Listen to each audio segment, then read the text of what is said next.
ಭಸ್ಮಾಸುರ ಮುಂತಾದ ಅನೇಕ ಅಸುರರ ಸಂಹಾರವನ್ನು ಮಾಡಿದ್ದಿದೆ.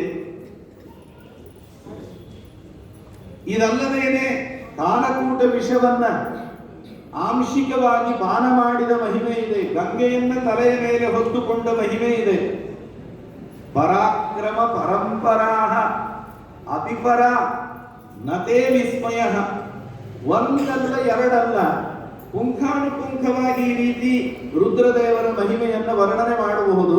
ಆದರೆ ಇದು ಯಾವುದೂ ಆಶ್ಚರ್ಯಕರವಾದ ವಿಷಯ ಏನಲ್ಲ. ಯಾಕೆ ಅಂದ್ರೆ ಒಂದು ಪ್ರಳಯ ಕಾಲ ಬಂದಾಗ ರುದ್ರದೇವರೇನಾದರೂ ತಮ್ಮ ಹಣೆಗಣ್ಣನ್ನು ತೆರೆದು ನಿಂತು ಅಂತಂದ್ರೆ ಅಮರ್ಷ ಬಲಹರ್ಷಿತ ಕ್ಷುಭಿತ ವೃತ್ರ ನೇತ್ರೋಜ್ವಲ ಜ್ವಲ ಜ್ವಲನ ಹೇಲಯ ಶಲಭಿತಂಹಿ ಲೋಕತ್ರಯಂ. ಪ್ರಳಯ ಕಾಲದಲ್ಲಿ ಲೋಕದ ಮೇಲೆಲ್ಲ ಕೋಪಗೊಂಡು ಆ ಕೋಪ ಜಾಸ್ತಿ ಆಗ್ತಾ ಇದ್ದಂತೆ ಅಟ್ಟಹಾಸವನ್ನು ಮಾಡ್ತಾ ಅವರ ಹಣೆಗಣ್ಣಿನ ಮಧ್ಯದಿಂದ ಬರುವ ಒಂದೊಂದು ಕಿಡಿ, ಆ ಕಿಡಿ ಬೆಳೀತಾ ಬೆಳೀತಾ 3 ಲೋಕಗಳನ್ನ ಪ್ರಜ್ವಲಿಸೋ ಬೆಂಕಿಯ ಬಳಿ ಚಿಟ್ಟೆ ಹೋದರೆ ಹೇಗಾಗಬೇಕು ಆ ಚಿಟ್ಟೆ ಸುಟ್ಟು ಬೂದಿ ಆಗುವಂತೆ ಈ ಇಡೀ 3 ಲೋಕಗಳನ್ನು ಕೂಡ ರುದ್ರದೇವರು ಸುಟ್ಟು ಬೂದಿ ಮಾಡುವಂತಹ ಸಂಹಾರ ಶಕ್ತಿ ಅದು ರುದ್ರದೇವ.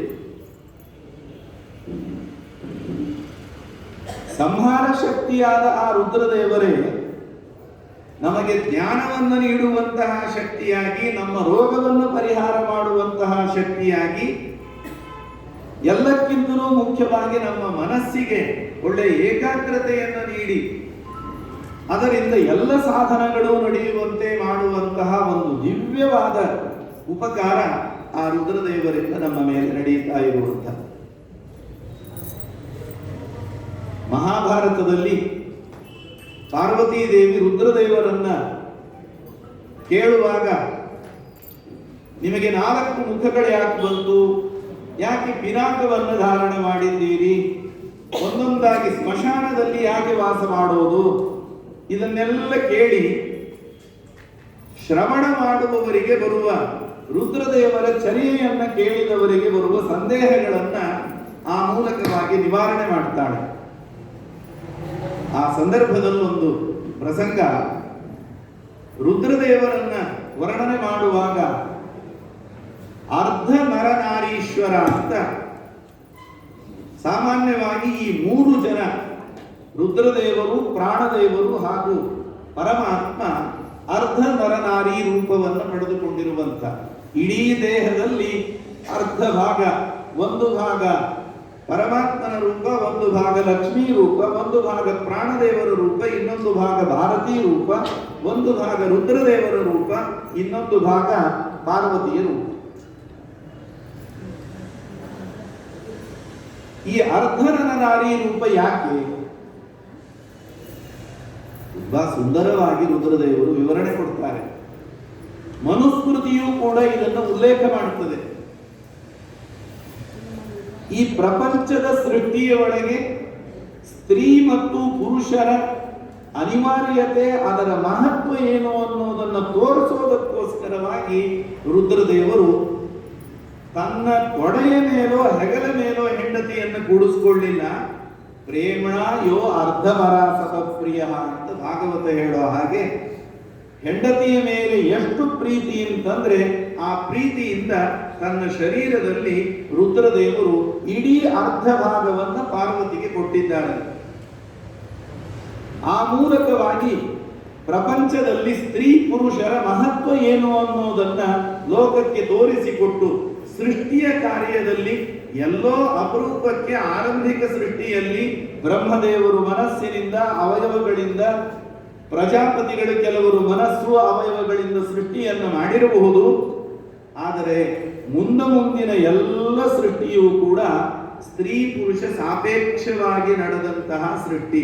ಆದ್ದರಿಂದ ಸೃಷ್ಟಿ ಬೆಳೆಯಬೇಕು, ಪ್ರಪಂಚ ತುಂಬಬೇಕು ಅಂತಂದ್ರೆ ಅದರ ಹಿಂದೆ ಈ ಸ್ತ್ರೀ ಪುರುಷರ ಅನಿವಾರ್ಯತೆ ಏನು ಅನ್ನೋದನ್ನ, ಪರಸ್ಪರ ಅನುಬಂಧ ಏನು ಅನ್ನೋದನ್ನ ರುದ್ರದೇವರು ಸ್ವಯಂ ತಾವೇ ಅರ್ಧ ನರನಾರೀಶ್ವರ ರೂಪವನ್ನು ತಾಳೋ ಮೂಲಕವಾಗಿ ತೋರಿಸಿಕೊಟ್ಟರು.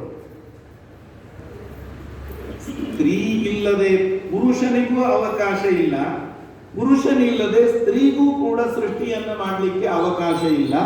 ಆ ರೀತಿ ಇಬ್ಬರೂ ಪರಸ್ಪರ ಬೆರೆತು ಮಾಡಬೇಕಾದ ಕಾರ್ಯ ಇದೆ. ಇಂಥ ಒಂದು ದೃಷ್ಟಿಕೋನವನ್ನ ಸ್ತ್ರೀ ಇಲ್ಲದೆ ಏನೂ ನಡೆಯೋದಿಲ್ಲ ಅನ್ನುವ ದೃಷ್ಟಿಕೋನವನ್ನು ಕೊಟ್ಟದ್ದು ನಮ್ಮ ಸನಾತನ ಧರ್ಮ. ಅದಕ್ಕೆ ಪ್ರತಿನಿಧಿಯಂತೆ ನಿಂತುಕೊಂಡವರು ರುದ್ರದೇವರು ಅರ್ಧ ನರನಾರಿ ರೂಪದಿಂದ.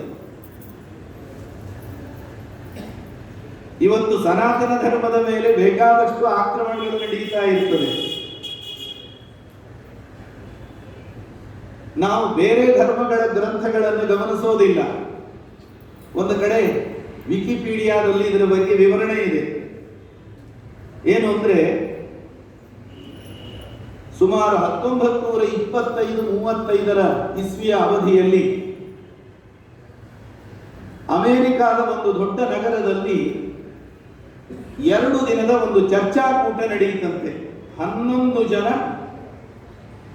ಕ್ರಿಶ್ಚಿಯನ್ ಪಂಥದ ಪ್ರಧಾನ ಪಾತ್ರಿಗಳು, ಧರ್ಮಗುರುಗಳು ಸೇರಿ ಮಾಡಿದ ಚರ್ಚೆ. ಆ ಚರ್ಚೆಯಲ್ಲಿ ವಿಷಯ ಏನು ಅಂದ್ರೆ 2. ಒಂದು, ಗಾಡ್ ಮೇಡ್ ಮ್ಯಾನ್. ಬೈಬಲ್ ಶುರುವಾಗೋದೇ ಈ ಶಬ್ದದಿಂದ. ದೇವರು ಸೃಷ್ಟಿ ಮಾಡಿದ್ದು ಮನುಷ್ಯನನ್ನ. ಮೇಲಂದ್ರೇನು? Human being. ಈ ಎಲ್ಲಾ ಸೃಷ್ಟಿಯೂ ಕೂಡ ಈ ಪುರುಷನ ಗಂಡಸಿನ ಉಪಯೋಗಕ್ಕೋಸ್ಕರ, ಉಪಭೋಗಕ್ಕೋಸ್ಕರ ಇರೋದು. ಹಾಗಿದ್ರೆ ಹೆಣ್ಣೇನು? ಅವ್ರು ಹೇಳ್ತಾರೆ, ಈ ಹ್ಯೂಮನ್ ಬೀಯಿಂಗ್, ಹೆಣ್ಣು ಅನ್ನೋದೊಂದು ಮಾನವ ಪ್ರಾಣಿಯ? Does woman have a soul? ಹೆಣ್ಣು ಸ್ತ್ರೀಗೆ ಒಂದು ಆತ್ಮ ಅನ್ನೋದು ಇದೆಯಾ? ಇದು 2 ಚರ್ಚೆಯ ವಿಷಯ. 2 ದಿವಸ ಇದರ ಚರ್ಚೆಯನ್ನು ಮಾಡಿ 11 ಜನರಲ್ಲಿ 10 ಜನ ಏಕಕಂಠದಿಂದ ನಿರ್ಣಯ ಕೊಟ್ಟದ್ದೇನು ಅಂತಂದ್ರೆ, woman does not have a soul, she is not a human being ಅಂತ ನಿರ್ಣಯ ಕೊಟ್ಟು ಹೆಣ್ಣನ್ನು ಉಪಭೋಗದ ವಸ್ತುವನ್ನಾಗಿ ಮಾಡಿಕೊಳ್ಳಿ. ಇನ್ನು ಕುರಾನಿಗೆ ಬಂದ್ರಂತೂ ಅದು ಇನ್ನೂ ಭಯಂಕರ. ಎಷ್ಟೇ ನೀವು ಹಿಂಸೆ ಕೊಟ್ಟರೂ ಅಡ್ಡಿ ಇಲ್ಲ, ಆ ಸ್ತ್ರೀಯನ್ನ ನಿಮ್ಮ ಉಪಭೋಗದ ವಸ್ತುವನ್ನಾಗಿ ನೀವು ಮಾಡಿಕೊಳ್ಳಬಹುದು ಅನ್ನೋದನ್ನ ಆ ಧರ್ಮಗಳು ನಮಗೆ ಬಿಂಬಿಸ್ತದೆ. ಆದರೆ ಸ್ತ್ರೀಗೆ ಒಂದು ಸರ್ವೋಚ್ಚವಾದ ಗೌರವವನ್ನು ಕೊಟ್ಟು, ಯತ್ರ ನಾರ್ಯಸ್ತು ಪೂಜ್ಯಂತೆ ರಮಂತೆ ತತ್ರ ದೇವತಾ ಅಂತ ಆ ಸ್ತ್ರೀಗ ಅಂತಹ ಒಂದು ದೇವತಾ ಸ್ಥಾನ, ದೇವತೆಗಳು ಪ್ರೀತರಾಗುವುದಕ್ಕೆ ಅವಳನ್ನು ಒಲಿಸುವಂತಹದ್ದು ಕಾರಣ ಅಂತನ್ನುವ ಸ್ಥಾನವನ್ನು ಕೊಟ್ಟದ್ದು ಅದು ನಮ್ಮ ಸನಾತನ ಧರ್ಮದ, ಹಿಂದೂ ಧರ್ಮದ ಒಂದು ಮಹತ್ವ. ಇದನ್ನು ತೋರಿಸುವುದಕ್ಕೋಸ್ಕರವಾಗಿ ರುದ್ರದೇವರು ಅರ್ಧ ನರನಾರಿ ರೂಪದಿಂದ ಯಾವಾಗಲೂ ಕೂಡ ಕುಳಿತಿರ್ತಾರೆ ಅನ್ನುವಂತಹ ಚಿಂತನೆಯನ್ನ ನಮಗೆ ಮಹಾಭಾರತ ಮುಂತಾದವುಗಳು ನೀಡುತ್ತದೆ. ಇಂತಹ ಮಾತುಗಳನ್ನು ಪುರಾಣದುದ್ದಕ್ಕೂ ನಾವು ಸಾಕಷ್ಟು ನೋಡುತ್ತೇವೆ. ಕರದಮ ಪ್ರಜಾಪತಿಗಳು ದೇವಹೂತಿಯನ್ನು ಕುರಿತು ಹೇಳುವಾಗ, ಬಹಳ ವರ್ಷ ನನ್ನ ಸೇವೆ ಮಾಡಿ ಸ್ವರ್ಗೋಗಿದ್ದಿ, ಗುರುತೇ ಸಿಗ್ತಾ ಇಲ್ಲ ನಿಂದು, ಏನು ಬರಬೇಕೋ ಕೇಳು ಕೊಡ್ತೇನೆ ಅಂತ. ಯಾಕೆಂದ್ರೆ ನಿನ್ನಂತಹ ಪತ್ನಿಯಾದವಳು ಮಾಡಿದ ಈ ಸೇವೆಗೆ ಅಪ್ಯಾಯುಷಾಮಾಕಾರ್ಸ್ನೇನ ಏಚಾನ್ನೇ ಗುಣಗೃದ್ಧಮಃ, ಇಡೀ ನಮ್ಮ ಆಯುಷ್ಯವನ್ನ ತೇದರೂ ಕೂಡ ನಿನ್ನ ಋಣವನ್ನ, ನಿನ್ನ ಉಪಕಾರವನ್ನ ನಾನು ಪೂರ್ಣಗೊಳಿಸ್ಲಿಕ್ಕೆ, ಪರಿಹಾರ ಮಾಡ್ಲಿಕ್ಕೆ ಸಾಧ್ಯ ಇಲ್ಲ. ಆದ್ರಿಂದ ನೀನೇನು ಕೇಳ್ತೀಯೋ ಕೊಡ್ತೇನೆ ಅಂತ ಹೇಳ್ತಾರೆ. ಆದ್ದರಿಂದ ಈ ಒಂದು ತತ್ವವನ್ನ ರುದ್ರದೇವರು ತನ್ನ ಚರ್ಯೆಯ ಮೂಲಕವಾಗಿ ತೋರಿಸಿಕೊಡ್ತಾ ಇದ್ದಾರೆ ಅನ್ನೋದನ್ನು ಕಾಣುತ್ತಾ, ಈ 108 ದಿವಸಗಳ ಜ್ಞಾನ ಸತ್ರದ ಈ ಕಾರ್ಯಕ್ರಮದಲ್ಲಿ ಅವಧೂತ ಶಿರೋಮಣಿಗಳು ಮಾದನೂರು ವಿಷ್ಣು ತೀರ್ಥರು ಶ್ರೀಮನ್ ನ್ಯಾಯ ಸುಧಾ ಗ್ರಂಥಕ್ಕೆ ಅದ್ಭುತವಾದ ಪ್ರೌಢವಾದ ಟಿಪ್ಪಣಿಯನ್ನು ಬರೆದದ್ದಲ್ಲದೆ ನ್ಯಾಯ ಸುಧೆಯ ಒಂದೊಂದು ಅಕ್ಷರವನ್ನ ತಿಳಿದರೂ ಕೂಡ ಅದು ಅವನಿಗೆ ಮೋಕ್ಷಕ್ಕೆ ದಾರಿಯಾಗ್ತದೆ ಅಂತ ತೋರಿಸಿಕೊಟ್ಟ ಸ್ವಯಂ ರುದ್ರದೇವರೇ ಭಿಕ್ಷುಕರ ವೇಷದಲ್ಲಿ ವಿಷ್ಣು ತೀರ್ಥದ ಬಳಿಯಲ್ಲಿ ಬಂದು ಅವರಿನ್ನೂ ಪೂರ್ವಾಶ್ರಮದಲ್ಲಿ ಅಡವಿ ಜಯತೀರ್ಥಾಚಾರ್ಯರಾಗಿದ್ದಾಗ ಅವರು ಪಾಠ ಹೇಳ್ತಾ ಇರುವ ಸಂದರ್ಭದಲ್ಲಿ ಜೋಳಿಗೆಯ ಒಳಗೆ ಅವರ ಕೈಯಿಂದ ಅರಳಿಟ್ಟಿನ ದಾನ ತಗೊಂಡು ಹೋದವರು ರುದ್ರದೇವರು. ರುದ್ರದೇವರಿಗೆ ಅರಳಿಟ್ಟು ದಾನ ಕೊಟ್ಟ ಆ ಮಹಾನುಭಾವರು 108 ನ್ಯಾಯಸುಧಾ ಮಂಗಲವನ್ನ ಮಾಡಿದಂತಹ ಜ್ಞಾನಿಗಳು. ಭಾಗವತ ಸಾರೋದ್ಧಾರ, ಷೋಡಶಿ, ಚತುರ್ದಶಿ ಮುಂತಾದ ಕೃತಿಗಳನ್ನ ಅಧ್ಯಾತ್ಮ ಪ್ರಪಂಚಕ್ಕೆ ಕೊಟ್ಟ ಮಹಾನುಭಾವರು. ಈ 2 ಪರ್ವಕಾಲಗಳಲ್ಲಿ ತ್ರಿವೇಣಿ ಸಂಗಮದಂತೆ ಶ್ರೀಪಾದಂಗಳವರ ಒಂದು ದಿವ್ಯವಾದ ಉಪಸ್ಥಿತಿಯೂ ಕೂಡ ಒಂದು ದೊಡ್ಡ ಪರ್ವಕಾಲ. ಈ ಸಂದರ್ಭದಲ್ಲಿ ನಾವು ತಿಳಿಯಬೇಕಾದದ್ದೊಂದು, ಹಿರಿಯ ಶ್ರೀಪಾದಂಗಳವರು ಸುಮಾರು 1952ನೇ ಇಸ್ವಿಯಲ್ಲಿ ಅವರ 21-22ನೇ ವಯಸ್ಸಿನಲ್ಲಿ ಬ್ರಾಹ್ಮಣರನ್ನ, ಅದರಲ್ಲೂ ಚದುರಿ ಹೋಗಿರೋ ಮಾಧ್ವ ಸಮಾಜವನ್ನು ಒಗ್ಗೂಡಿಸಬೇಕು ಅನ್ನೋ ಉದ್ದೇಶದಿಂದ ಅಖಿಲ ಭಾರತ ಮಾಧ್ವ ಮಹಾಮಂಡಲವನ್ನು ಸ್ಥಾಪನೆ ಮಾಡಿ ಅದರ ಮೂಲಕ ಅಖಿಲ ಭಾರತ ತತ್ವಜ್ಞಾನ ಸಮ್ಮೇಳನಗಳನ್ನು ಮಾಡ್ತಾ ಬಂದರು. ಅಖಿಲ ಭಾರತ ಮಾಧ್ವ ಮಹಾಮಂಡಲದ ಮೂಲಕ ಸುಮಾರು 12-14 ಊರುಗಳಲ್ಲಿ ವಿದ್ಯಾರ್ಥಿ ನಿಲಯಗಳನ್ನು ಸ್ಥಾಪನೆ ಮಾಡಿದೆ. ಮೊದಲನೇ ವರ್ಷ 36 ಮಹಾಮಂಡಲದ ಶಾಖೆಗಳಿದ್ದದ್ದು 2ನೇ ವರ್ಷಕ್ಕೆ 72 ಶಾಖೆಗಳಾಯಿತು. ಸುಮಾರು 150ಕ್ಕೂ ಹೆಚ್ಚು ಶಾಖೆಗಳು ಮಹಾಮಂಡಲದ್ದಿದೆ. ಅದರಲ್ಲಿ 12-14 ವಿದ್ಯಾರ್ಥಿ ನಿಲಯಗಳು ಬಿಜಾಪುರ, ಬಾಗಲಕೋಟೆ, ಗುಲ್ಬರ್ಗ, ಉಡುಪಿ, ಹುಬ್ಬಳ್ಳಿ, ಧಾರವಾಡ, ದಾವಣಗೆರೆ, ಬೆಂಗಳೂರು, ಹೀಗೆ ಮೈಸೂರು, ಅನೇಕ ಕಡೆಗಳಲ್ಲಿ ಅವತ್ತಿನ ಕಾಲದಲ್ಲಿ ಗ್ರಾಮೀಣ ಪ್ರದೇಶದ ವಿದ್ಯಾರ್ಥಿಗಳಿಗೆ ಲೌಕಿಕ ಶಿಕ್ಷಣ ಇದು ಅರ್ಥಕರಿ ವಿದ್ಯೆ. ಇದಿಲ್ಲದೆ ಜೀವನ ಕಷ್ಟ.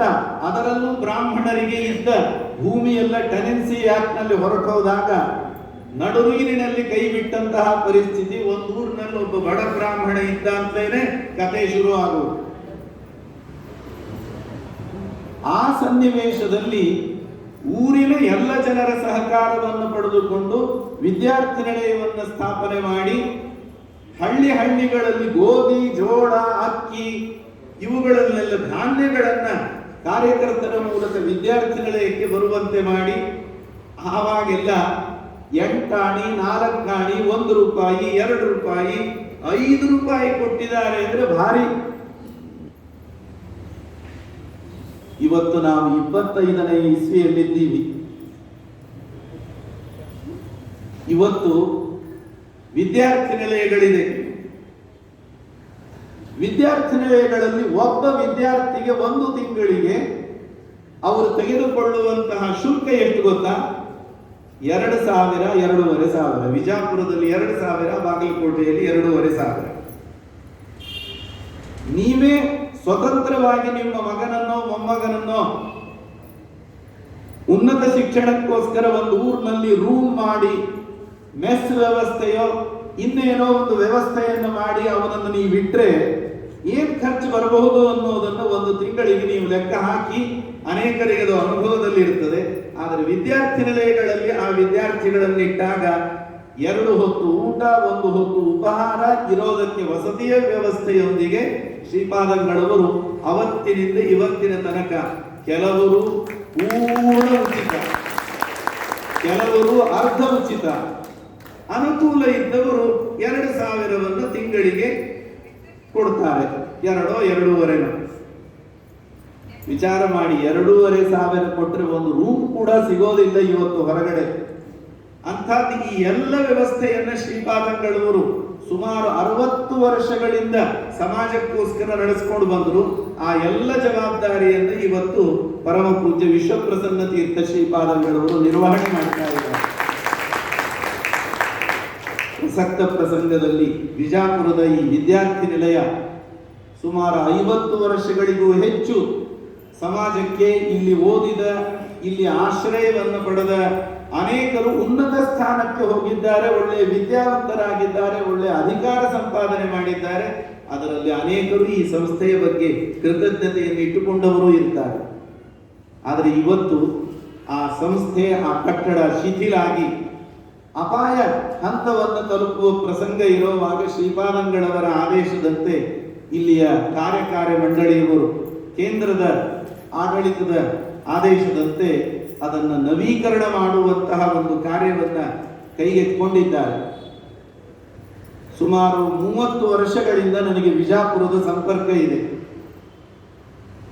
ಯಾವುದೇ ಕಾರ್ಯಗಳು, ಅದು ಪರಮ ಪೂಜ್ಯ ಉತ್ತರಾದಿ ಮಠಾಧೀಶರ ಚಾತುರ್ಮಾಸ್ಯ ಇರಬಹುದು, ಅವರು ಮಾಡಿದ ಗುರುಮಹಾ ಸಮಾರಾಧನೆ ಇರಬಹುದು, ಅಥವಾ 2015ನೇ ಇಸ್ವಿಯಲ್ಲಿ ನಮ್ಮ ಗುರುಗಳು ಇಲ್ಲಿ ಚಾತುರ್ಮಾಸ್ಯಕ್ಕೆ ಕೂತಾಗ ಇರಬಹುದು, ಪರ್ಯಾಯ ಸಂಚಾರಗಳಿರಬಹುದು, ಯಾವುದೇ ಕಾರ್ಯಕ್ರಮ ಆದರೂ ಕೂಡ ವಿಜಯಪುರ ಅದು ವಿಜಯ ದೊರೆಯುವಂತೇನೆ ಇಲ್ಲಿ ಕಾರ್ಯಕ್ರಮವನ್ನು ನಿರ್ವಹಣೆ ಮಾಡಿದೆ.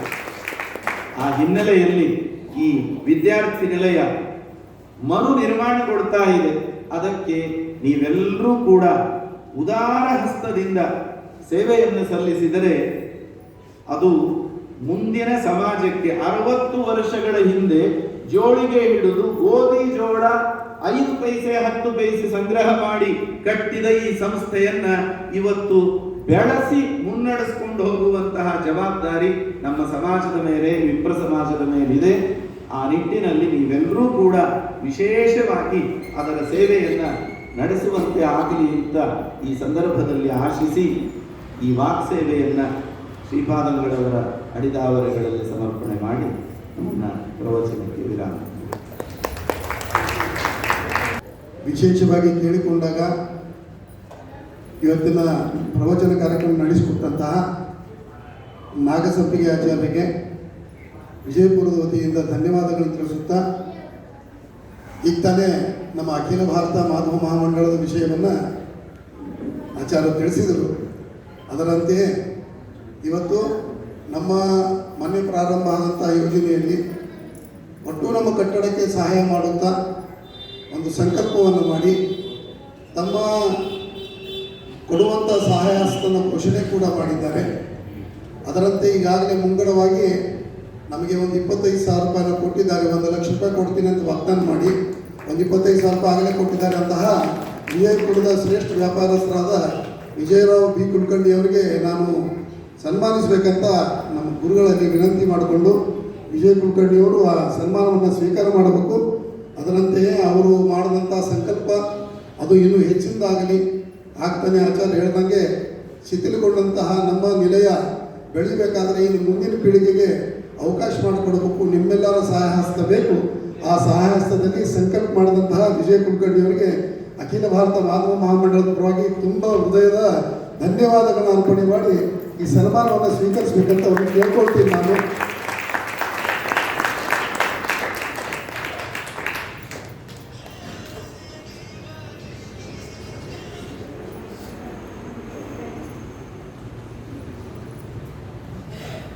ಜನರ ಚಪ್ಪಾಳೆ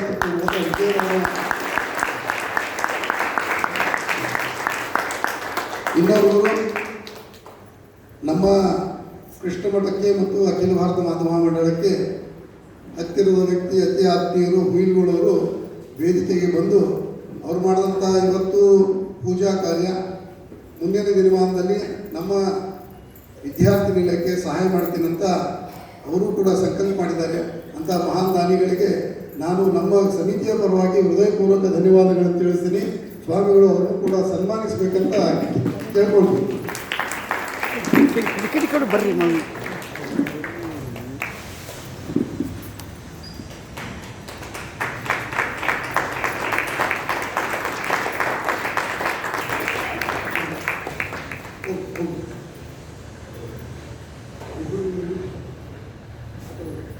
ಆ ಕಡೆ ಇಬ್ರು ಆ ಕಡೆ